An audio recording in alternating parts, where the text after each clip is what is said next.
dari segala sesuatu.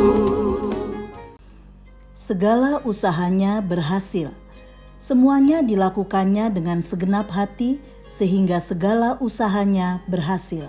2 Tawarikh 31 ayat 21b. Sahabat Iktus yang dikasihi Tuhan, setiap orang ingin berhasil dalam segala bidang yang ditekuninya, sukses dalam karir dan memperoleh penghasilan yang cukup menjadi kerinduannya. Seorang yang melayani di gereja pun memiliki kerinduan untuk berhasil dalam pelayanannya. Dapatkah kita menjadi berhasil dalam segala usaha dan pelayanan yang kita lakukan? Hizkia adalah seorang yang berhasil dalam segala sesuatu. Cara hidupnya berbeda dengan ayahnya, Ahaz. Ahaz telah mengubah Yerusalem menjadi tempat menyembah berhala. Namun Hizkia membersihkannya dari segenap pencemaran. Pasal 29. Di bidang politik, Ahaz menyerahkan diri kepada Asyur, tetapi Hizkia berjuang demi kesejahteraan Yehuda. Keberhasilan Hizkia bukan hanya dalam karir, tetapi juga dalam pelayanannya. Lalu apa yang menjadi kunci keberhasilan Hizkia? 1. Ia melakukan apa yang baik, jujur, dan benar. Hizkia melakukan apa yang benar di mata Tuhan, tepat seperti yang dilakukan Daud bapa leluhurnya. 2 Tawarikh 29 ayat 2. Hizkia menguduskan kembali rumah Tuhan. Pada waktu itu bangsa Israel telah meninggalkan Tuhan dan melalaikan ibadah, sehingga Tuhan murka terhadap mereka. Pasal 29 ayat 5-11. Lalu Hizkia berseru pada rakyatnya agar kembali beribadah dan melayani dan memperhatikan rumah Tuhan. Hizkia mengumpulkan para pemimpin dan pergi ke rumah Tuhan untuk mempersembahkan korban penghapus dosa. Mereka jujur di hadapan Tuhan atas setiap pelanggaran yang telah dilakukannya. Pasal 29 ayat 20-24. Hizkia kembali menghidupkan pelayanan di rumah Tuhan dengan musik dan puji-pujian sesuai dengan perintah Tuhan kepada Daud. Pasal 29 ayat 30. Ia melakukan apa yang benar sesuai dengan firman Tuhan, dan bangsa itu bersukacita di hadapan Tuhan. Ayat 15 dan ayat 36. 2. Ia mencari Allah. Hizkia mengirimkan pesan kepada seluruh rakyat untuk merayakan Paskah bagi Tuhan. Ini adalah pesan untuk kembali kepada Tuhan dan menyerahkan diri kepadanya.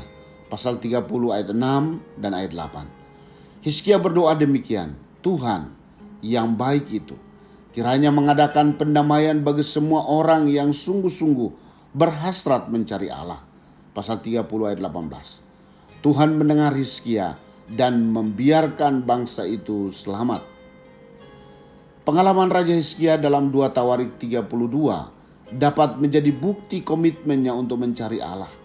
Saat itu, ia dalam keadaan sangat terjepit sebab Yerusalem telah dikepung oleh pasukan yang sangat besar di bawah pimpinan Sanherib, Raja Asyur, sehingga rakyatnya menjadi panik.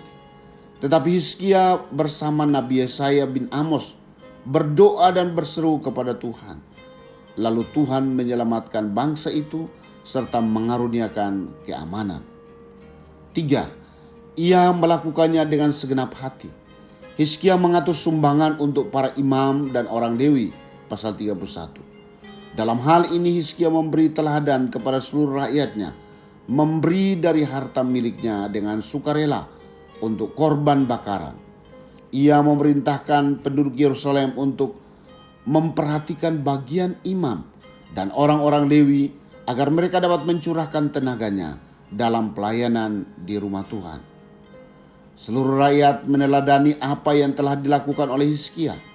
Ia dan para pemimpin melihat timbunan persembahan, yaitu persembahan sulung, persepuluhan, persembahan sukarela, dan persembahan khusus, lalu memuji Allah.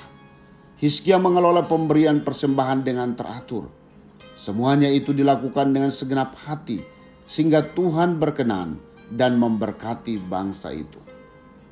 Sahabat Iktus, tentunya kita menginginkan kehidupan yang diwarnai dengan keberhasilan, Karena itu kisah Hizkia memberi teladan bagi kita untuk dapat meraihnya. Bagian kita adalah bekerja baik, jujur dan benar dengan komitmen untuk mencari dan menempatkan Tuhan sebagai prioritas dalam hidup. Bila mana kita melakukannya dengan segenap hati dalam pemberian diri yang tulus kepadanya, maka Tuhan mengerjakan bagiannya, memberi keberhasilan kepada kita. Saya mau membenahi kehidupan saya dengan bertindak jujur di hadapan Tuhan dan melakukan segala sesuatu yang terdapat di dalam kebenaran firman-Nya. Mencari Tuhan dengan menata kehidupan doa saya juga menjadi kunci dalam keberhasilan. Saya pun belajar bagaimana kunci untuk mendapat yang terbaik dari Tuhan adalah pemberian terbaik saya baginya, yang saya lakukan dengan sukarela. Ya, dengan segenap hati saya. Sahabat Iktus yang dikasihi Tuhan, bagian mana dalam hidup saya yang belum saya lakukan dengan baik, jujur dan benar di hadapan Tuhan? Apakah saya setia mencari Tuhan dan menempatkannya sebagai prioritas dalam hidup saya? Sudahkah saya menata pemberian terbaik saya bagi Tuhan dengan segenap hati? Tuhan Yesus, saya bersyukur karena Engkau selalu mengingatkan saya untuk melakukan apa yang baik, jujur dan benar. Saya menyadari bahwa di tangan-Mu lah letak keberhasilan itu, sehingga saya hanya mau mencari-Mu dan bersekutu dengan-Mu. Ajari saya untuk mengatur pemberian terbaik saya dengan cara memperhatikan keadaan rumah Tuhan dan hamba-hamba Tuhan yang melayani di sana. Saya percaya bahwa Engkau memberikan keberhasilan kepada saya agar saya dapat lebih lagi memberikan yang terbaik bagi kemuliaan-Mu. Amin. Mereka yang selalu berlutut menghadap Tuhan pasti berhasil berdiri menghadapi segala tantangan.